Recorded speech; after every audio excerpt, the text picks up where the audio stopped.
બાકી રહી ગઈ હતી, પણ એમાં આપણે m+2 ટકા કાઢ્યા, બરાબર છે, કંઈક 91 સમથિંગ. પછી હવે m+3 ટકા કાઢવા હોય તો એને 100 માંથી બાદ કરી લેવાના છે, એમાં કોઈ મોટી વાત છે, બરાબર છે. ઓકે, એટલે આજે આપણે હવે છેલ્લું એક્ઝામ્પલ લઈ લઈએ અને આપણા કાર્બનિક રસાયણશાસ્ત્ર તરફ આપણે બરાબર. હલો હલો, હા, એટલે તમે હા ચર્ચામાં રહેજો, બરાબર. ચાલો, છેલ્લે આ જે ધાતુના ઓક્સાઇડમાં ટકાવારી પૂછે એ આ જ રીતે પૂછાય, બીજી કોઈ એની મેથડ નથી અને ઘણા છે. ચાલો, છેલ્લી રકમ લખી લેજો, છેલ્લી રકમ લખી લેજો. ટંગસ્ટન, ટંગસ્ટન, ટંગસ્ટન જેની સંજ્ઞા W છે, W. ટંગસ્ટન એ BCC રચના ધરાવતો સ્ફટિક છે. BCC રચના ધરાવતો સ્ફટિક છે. ટંગસ્ટન એ BCC રચના ધરાવતો સ્ફટિક છે જેની ધારની લંબાઈ 316 પિકોમીટર છે. 316 પિકોમીટર છે. જો તેની ઘનતા 19.35 ગ્રામ સેન્ટીમીટર ઇનવર્સ 3 હોય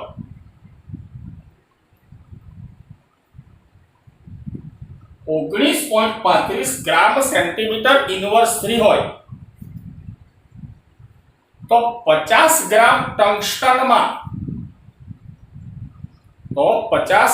ટંગસ્ટનમાં કેટલા પરમાણુઓ આવેલા હશે?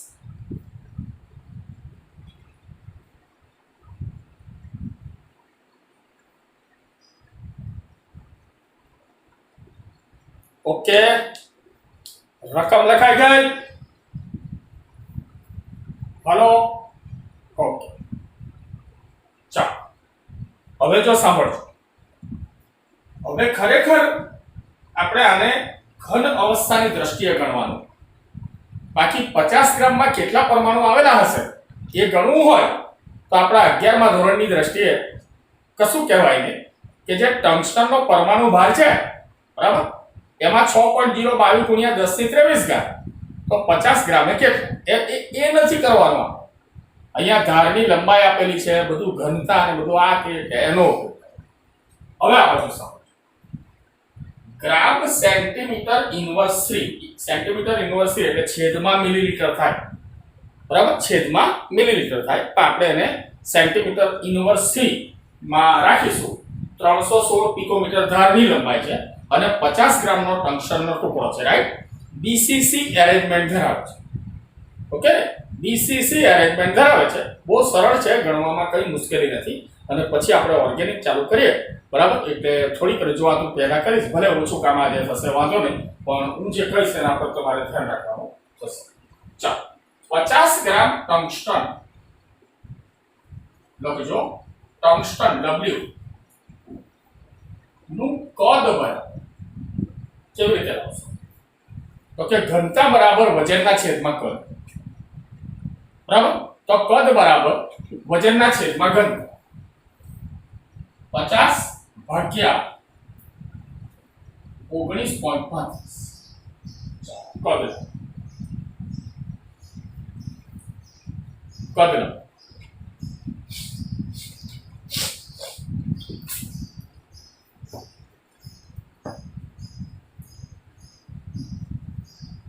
હલો,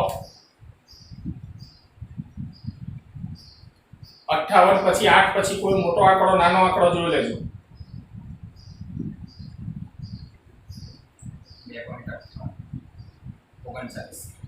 59 કરી દઈએ. Hello hello, okay.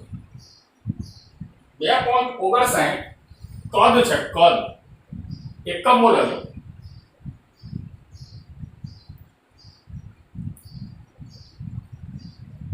સેન્ટીમીટર નો ઘન બરાબર ભાઈ આટલું અમથું કદ થાય 50 ગ્રામ વજનદાર આવે કંચન બરાબર આટલું એનું કદ થયું ચાલો હવે તમને ધારની લંબાઈ આપેલી છે ઓકે ધારની લંબાઈ આપેલી છે પિકોમીટર તો એકમ કોષનું કદ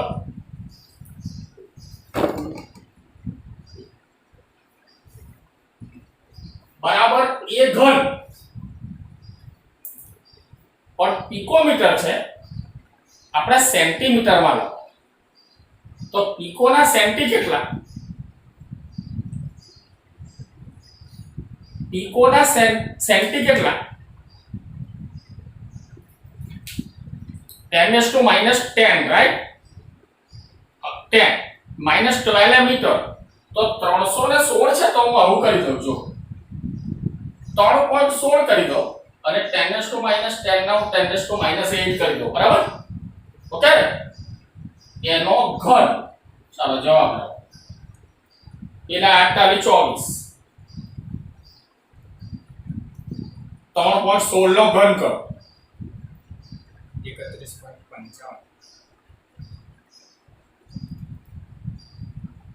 31.55 ગુણ્યા 48 24 બરાબર છે આ એક એકમ કોષનું કદ સેન્ટીમીટર નો ઓકે ફાઇનલ ચાલો બરાબર છે આટલું કેટલા પછી આવે છે 59 ઓકે ચાલો હવે સમજો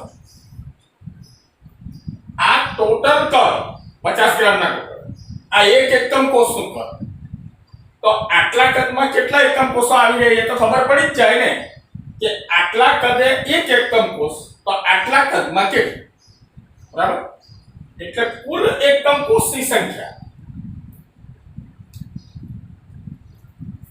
કુલ એકમ કોષની સંખ્યા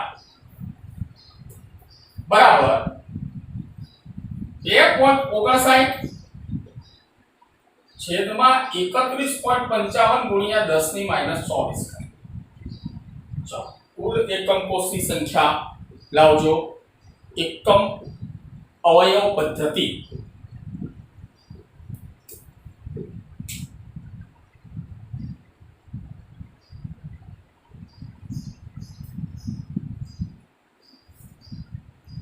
हेलो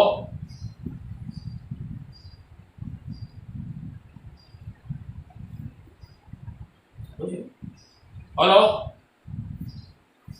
કેટલા ઓકે 8.2 ગુણ્યા 10 ની 22 ઘાત એકમ કોષ બરાબર ચાલો તો તમારા 50 ગ્રામના ટુકડાની અંદર આટલા એકમ કોષ છે બરાબર એકમ કોષની રચના કઈ છે કયા પ્રકારનો એકમ કોષ છે બીસીસી બરાબર અને બીસીસી માં એક એકમ કોષમાં આખા પરમાણુ કેટલા થાય 2 બરાબર છે માટે કુલ પરમાણુની સંખ્યા બરાબર કુલ પરમાણુની સંખ્યા બરાબર 2 ગુણ્યા 8.2 ગુણ્યા 10 ની 22 ઘાત બોલજો 16.4 આટલું 16 ને પેલા 4 કેટલા 16.4 ને એટલે હું 1.64 કરી નાખું ને 10 ની 23 ઘાત કરી નાખું બરાબર હલો હલો હા બરાબર આટલા કુલ પરમાણુ એની અંદર હશે આવું તમે ઘન અવસ્થાની દ્રષ્ટિએ આ ગણતરી તમે આપીશું બરાબર તો આ સાથે આપણે ઘન અવસ્થાનું કામ પૂરું કરી નાખીએ છીએ બરાબર અને સંપૂર્ણપણે પૂરું થાય છે આ ચેપ્ટર. હવે જે લોકો JEE નીટ તરફથી આ ચેપ્ટરમાં આપબળે આગળ વધવા માંગતા હોય, બરાબર, તેને પણ કોઈ પણ પ્રકારનો પ્રશ્ન નડવો જોઈએ નહીં. બરાબર છે. તો આ રીતે આ કામ આપણે પૂર્ણ કરીએ છીએ. બરાબર. અને હવે આપણા અટકેલા કામ તરફ આગળ આપણે વધવું છે. બરાબર. એકદમ શાંતિથી આગળ વધીશું, જરા પણ ઉતાવળ ન કરીશું. અને ખાસ મારે સૂચના તમને એ આપવાની હતી કે ઓર્ગેનિક કેમિસ્ટ્રીમાં હા બોલો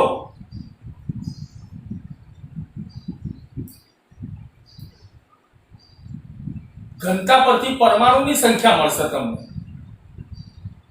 અને એ તો જવાબ 2 આવશે BCC પ્રમાણે. એને આ જ રીતે ગણાય, બીજો કોઈ વિકલ્પ નહીં. કારણ કે 50 ગ્રામ વજન આપેલું છે. બરાબર. ઓકે.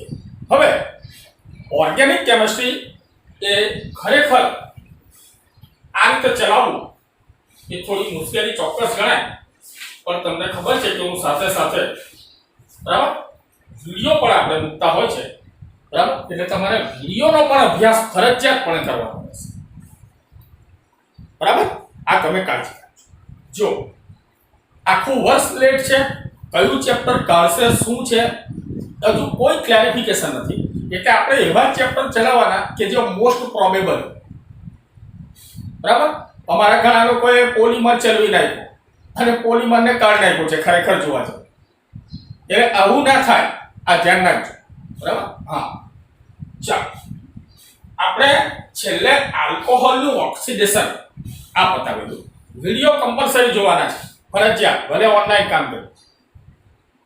પછી કોપર ધાતુ વડે ડિહાઇડ્રોજિનેશન, બરાબર, અને ડિહાઇડ્રેશન પણ કરેલું. અને હવે આપણે ફિનોલની પ્રક્રિયાઓ તરફ આગળ વધી રહ્યા છીએ. લગભગ આજે એક આ હોમવર્ક જેવું કામ તમને આપું એવું બને ખરું. બરાબર. ચાલો, ફિનોલ સંયોજનની પ્રક્રિયા. તો કે નીચે દર્શાવેલી પ્રક્રિયાઓ ફિનોલ સંયોજન દ્વારા દર્શાવાય. ઇલેક્ટ્રોન અનુરાગી એરોમેટિક વિસ્થાપન. ઇલેક્ટ્રોન અનુરાગી એરોમેટિક વિસ્થાપન, બરાબર, એટલે બેન્ઝીન વલયમાં વિસ્થાપન. બરાબર. ફિનોલમાં 2 ટાઈપની પ્રક્રિયાઓ આવશે, ધ્યાન રાખજો. આ ચર્ચા થઈ છે ભૂતકાળની અંદર, પણ વચ્ચે આપણે ઘન અવસ્થા લેવું પડ્યું. એક આ સમૂહ છે જેને હાઇડ્રોક્સી સમૂહ કહેવાય, અને બીજું એક ફિનાઇલ ચક્ર, એક આ વર્ગ છે. બરાબર. એટલે 2 ટાઈપની રિએક્શનો આવે, આની સાથે થતી પ્રક્રિયાઓ અને આની સાથે થતી. તો અત્યારે આપણું પહેલું હેડિંગ છે ઇલેક્ટ્રોન અનુરાગી એરોમેટિક વિસ્થાપન, એટલે આ છે. બરાબર. અને આની નિર્દેશક અસર જેને કહેવાય, યુગ્મમાં આ બાજુ પ્રદાન કરે, એટલે ઓર્થોપેરા. બરાબર. એટલે ફિનોલમાં તમે કોઈ પણ વિસ્થાપન કરો, બરાબર, તો ઓર્થોપેરા ઓર્થો પર થાય. બસ વાઈફાઈ પર ચાલે છે કે આપણા હે? ચાલો, ઓર્થોપેરા ઓર્થો પર થાય. બરાબર. તો આ રીતે કંઈક રિએક્શનો તરફ આપણે આગળ વધવું છે. બરાબર.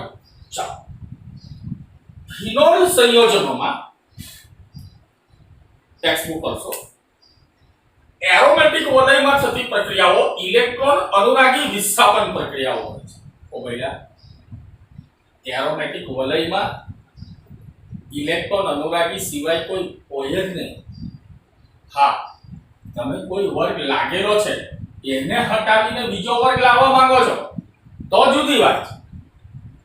બાકી એરોમેટિક વલયની અંદર તમારે હાઇડ્રોજન હટાવીને બીજાને દાખલ કરવાનો હોય, એ ઇલેક્ટ્રોન અનુરાગી જ હોય, એમાં કશું પૂછવાનું કોઈને હોતું જ નથી.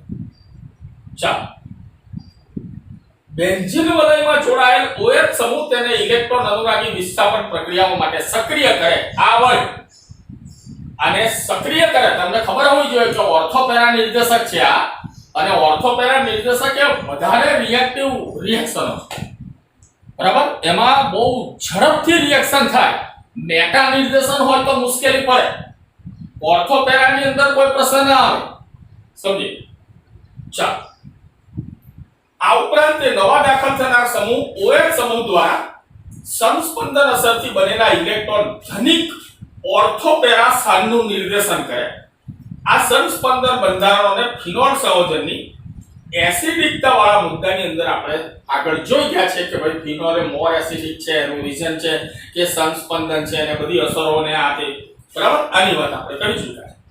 ફિનોલ સંયોજનોમાં સામાન્ય ઇલેક્ટ્રોન અનુરાગી વિસ્થાપન પ્રક્રિયાઓ નીચે પ્રમાણે છે. તો અત્યારે આપણે ફિનોલના નાઇટ્રેશન તરફ આગળ વધવા જઈ રહ્યા છે અને આજે મારે ફિનોલનું નાઇટ્રેશન કમસે કમ, બરાબર, પૂરું કરવું છે. આ વાત બિલકુલ નક્કી છે, બરાબર. ચાલો, ફિનોલનું નાઇટ્રેશન.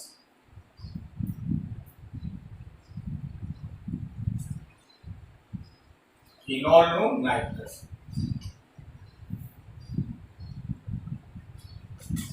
Phenol be careful. આપણે નોર્મલી નાઇટ્રેશન એટલે નાઇટ્રિક એસિડ વત્તા સલ્ફ્યુરિક એસિડ છે, બરાબર. પણ બે મિશ્ર કરતા ફિનોલના કેસમાં એ ઘટના વિસ્ફોટક બની છે. કારણ કે ફિનોલનું પોતાનું નેચર બી એસિડિક છે. ફિનોલનું પોતાનું નેચર પણ એસિડિક છે, બરાબર. એટલે આનું નાઇટ્રેશન તમે અગાઉ જે શીખ્યા હોય કે બેન્ઝીન કે ટોલ્યુઇનનું નાઇટ્રેશન, બરાબર, એના કરતાં થોડું વિપરીત છે, બરાબર. એના કરતાં તદ્દન વિપરીત નાઇટ્રેશન છે. એટલે કેરફુલ, ધ્યાન રાખજો. ફિનોલ નીચા તાપમાન 298 કેલ્વિન એટલે કે રૂમ ટેમ્પરેચર મંદ નાઇટ્રિક એસિડ સાથે ઓર્થો અને પેરા નાઇટ્રોફિનોલ સંયોજનનું એમ કે મિશ્રણ છે, બરાબર. નીચા તાપમાન એકલું નાઇટ્રિક એસિડ, બરાબર, એકલું નાઇટ્રિક એસિડ, બરાબર. હલો, બોર્ડ પર બરાબર દેખાય છે ને? હા હા, બરાબર ધ્યાન રાખજો, કામ અઘરું છે. મંદ HNO પ્રશ્ન ઉભો થશે કે આ મંદ HNO થી 298 કેલ્વિન તો ઓર્થો નાઇટ્રોફિનોલ અને પેરા નાઇટ્રોફિનોલ નું મિશ્રણ મળે. મગજમાં ફિટ કરજો, જ્યારે પણ સમઘટકો મળે એટલે બ્રેકેટ લખવો બિલકુલ અનિવાર્ય, નહીં તો એનો અર્થ ખૂબ જ અલગ થાય, બરાબર. ઓર્થો નાઇટ્રોફિનોલ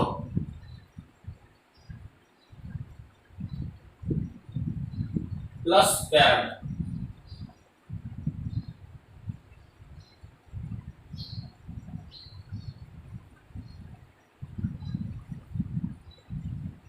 ઓકે, ફક્ત મંદ છે. અને હું તમને મારી રીતે કહું છું કે આ અતિ મંદ લેવાના છે. Very very dilute. કમસે કમ રિયલ HNO3 જે તમારો હોય એનું લગભગ 10 ટાઈમ ડાયલ્યુશન એવો HNO3. તો પ્રશ્ન ઉભો થવા જોઈએ કે મંદ HNO3 માંથી NO2 પ્લસ કેવી રીતે ઉત્પન્ન થયો? તમને ખબર હોવી જોઈએ કે બેન્ઝીન વલયમાં પ્રક્રિયા કરવી હોય એટલે નિયમ પ્રમાણે ધન આવવો જોઈએ.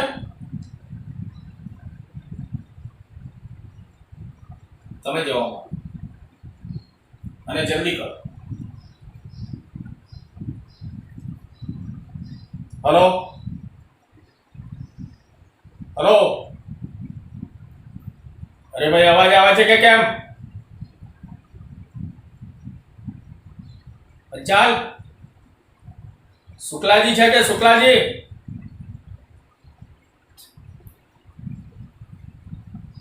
ઓમ મોદી સાહેબ,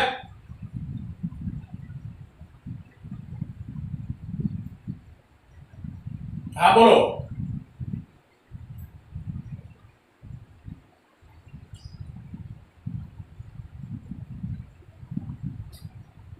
Okay. હા યસ ફાઈન. પણ અહીંયા સલ્ફ્યુરિક તો લેવાનો જ નથી ને, અહીંયા તો ફક્ત મંદ HNO3 જ છે.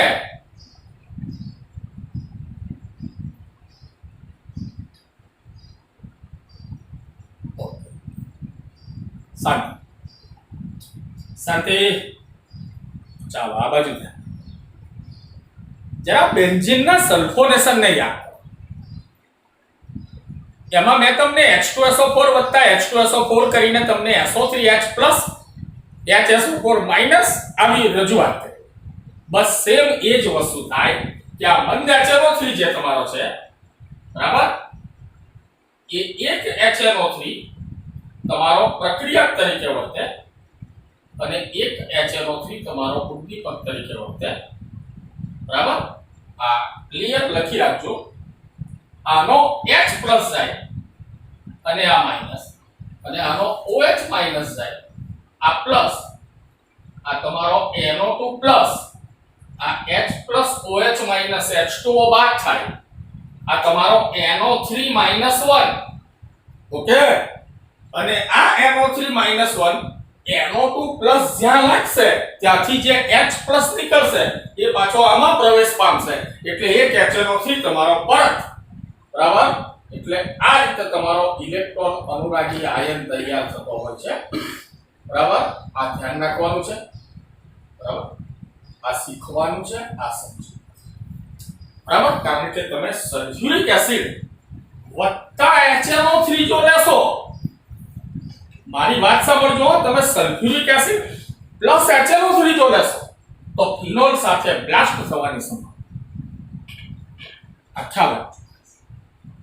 બરાબર, એટલે આને ખાસ સમજવાની જરૂર. આ તમારે લખી લેવું અનિવાર્ય કે આ નાઇટ્રોનિયમ આયન તમારો ડેવલપ થયો. બરાબર, નાઇટ્રોનિયમ આયન તમારો ડેવલપ, આ વસ્તુને ખાસ સમજવાની શીખવાની જરૂર. બરાબર, સમય ઓછો પડશે. ગઈકાલની જેમ ટ્રેસ થાય ત્યાર પહેલા આપણે બરાબર સિસ્ટમ ને ક્લોઝ કરીશું. ચાલો ભાઈ, આ ઓકે. હલો, જરા વાત કરજો. હલો, બરાબર છે આ વાત? હા, તમે સલ્ફ્યુરિક એસિડ એકલો લઈ શકો, પણ તમે સલ્ફ્યુરિક વત્તા નાઇટ્રિક કરીને ફિનોલ જોડે જો લેશો તો મહા મોટો પ્રોબ્લેમ થવાની સંભાવના. આ સમજો. બરાબર, એટલે આવા છે ને ટેકનિકલ રીઝનો પણ જાણવાના. આ ધ્યાન રાખો.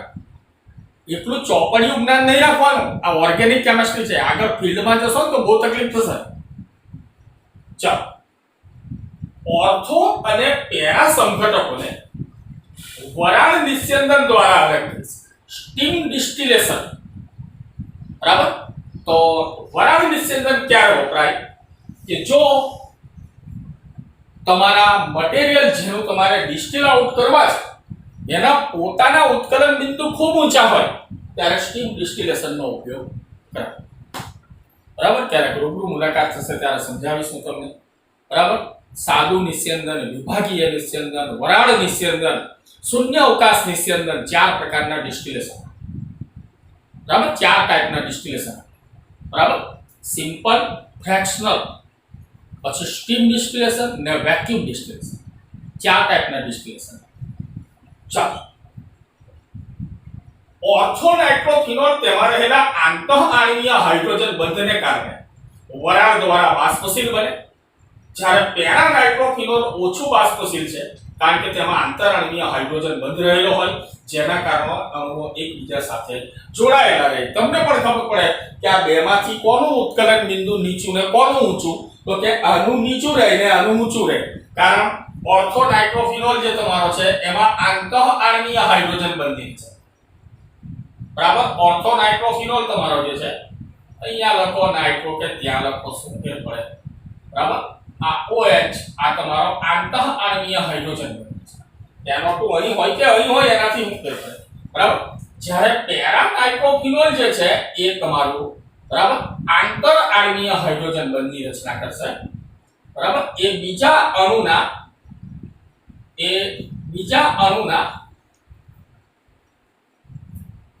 H તરફ આકર્ષાશે, બરાબર.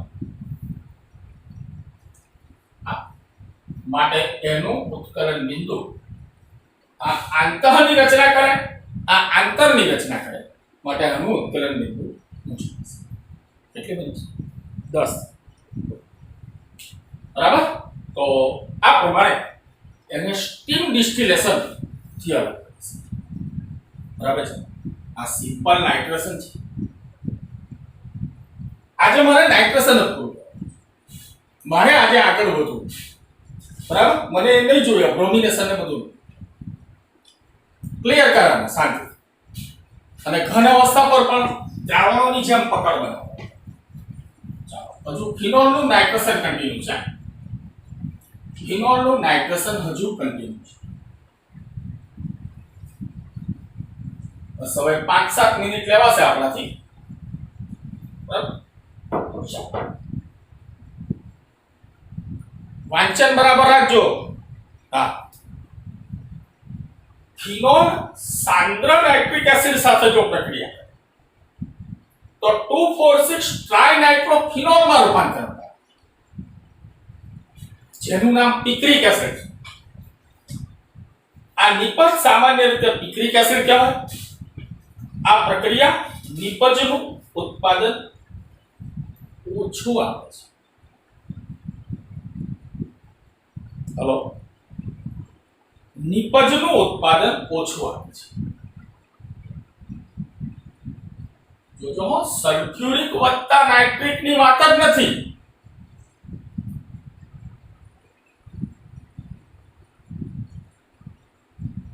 અહીં લખી દીધું સાંદ્ર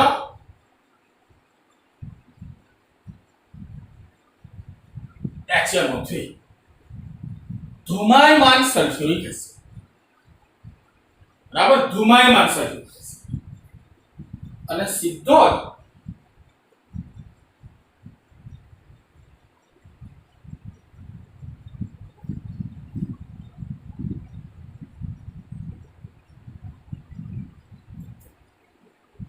પિક્રિક એસિડ 2,4,6 ટ્રાઇનાઇટ્રોફિનોલ, સીધો જ પિક્રિક એસિડ, પણ ઈલ્ડ ઓછી, નિપજ ઓછી.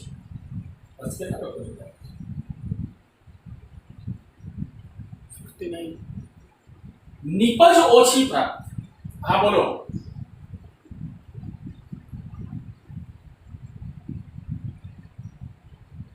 વાત જ નહીં, મિક્સિંગ નહીં લેવાય. પ્યોર ફિનોલ સાથે મિક્સિંગ નહીં લેવાય. HNO3 ને H કરશે. ઓ મોદી, હલો, હવે તમારે જ જવાબ આપવાનો કે એકલા સાંદ્ર HNO3 થી આ કેવી રીતે થાય. આગળ જોયું ને મંદમાં. હલો હલો, આગળ જોયું ને મંદમાં બે અણુમાંથી કેવો NO2 થાય, ખ્યાલ આવે. એવી રીતે અહીંયા આનો 1 મોલ હોય તો આને કેટલા મોલ જોઈએ? તમને 6 મોલ જોઈએ. ખબર પડે છે? 6 મોલ જોઈએ. પેલો 2 1 NO2 3 વખત છૂટા પડે તો પિક્રિક એસિડ પ્રાપ્ત થાય, બરાબર. ક્લિયર? હલો, બોલતા નથી યાર, બોલતા નથી. બરાબર, મને ઇન્ટરેસ્ટ આવે યાર, તમે બોલો સામે, બરાબર છે. એટલે આગળ આપણે જે NO2 પ્લસ તૈયાર કર્યો એવી જ રીતે આમાં પણ NO2 પ્લસ તૈયાર કરો, બરાબર. એટલે હવે જો 1 મોલ હોય ને 3 જગ્યાએ તમારે એટેચમેન્ટ કરાવવું હોય તો તમને ખબર છે કે એક જગ્યાએ કરાવવું હોય તો 2 મોલ હમણાં ગઈ, પણ 1 મોલ પાછો જ મળવાનો છે, કોઈ ડાઉટ નથી એની અંદર. પણ જોઈશે તો ખરા ને 2, એટલે એક પોઝિશને 2 એટલે 3 પોઝિશને 6 મોલ તમારો નાઇટ્રિક એસિડ સાંદ્ર જાય, બરાબર. અને હવે આની નીચે જે લખાણ હા હા કોઈ કઈ વાત કરવા માંગે હે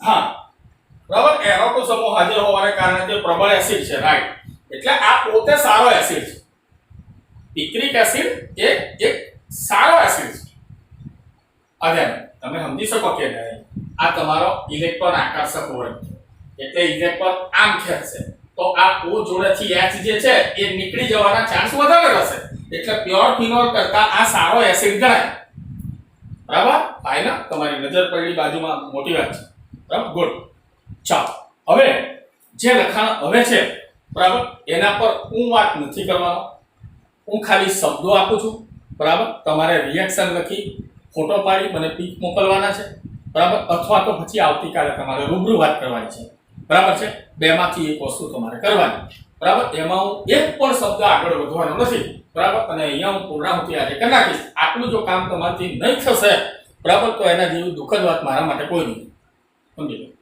ચાલો હાલના સમય ભાઈ પિક્રિક એસિડ એ તમારો બહુ લોઅર ઈલ્ડ આપે છે નિપજની માત્રા ઘણી ઓછી છે હાલના સમયમાં પિક્રિક એસિડને બનાવવા સૌપ્રથમ ફિનોલને સાંભળી લેજો સાંદ્ર સલ્ફ્યુરિક એસિડ સાથે પ્રક્રિયા કરો આ રિએક્શન નથી આપેલી ટેક્સ્ટ બુકમાં હું પણ નથી આપવાનો આ તમારે બનાવો જેથી તે ફિનોલ 2,4 ડાઇસલ્ફોનિક એસિડમાં રૂપાંતર પહેલા સલ્ફ્યુરિક એસિડ જોડે રિએક્શન કરાવવાની અને ફિનોલ 2,4 ડાઇસલ્ફોનિક એસિડમાં રૂપાંતર પામે ત્યારબાદ સાંદ્ર નાઇટ્રિક એસિડ સાથે પ્રક્રિયા કરવાથી 2,4,6 ટ્રાઇનાઇટ્રોફિનોલ મળે શું તમે આમાં સંકળાયેલી પ્રક્રિયાના સમીકરણ લખી શકો અને આ તમારે જ લખવાના રહેશે તમે મને એની ફોટો મોકલો ત્યાં તો પછી આવતીકાલે રૂબરૂ વાત કરો બરાબર છે તો અહીંયા લગભગ સમય પૂરો થાય ત્યાર પહેલા આપણે એન્ડ આપીએ આજે આપણે ફિનોલનું નાઇટ્રેશન પૂર્ણ કરીએ છીએ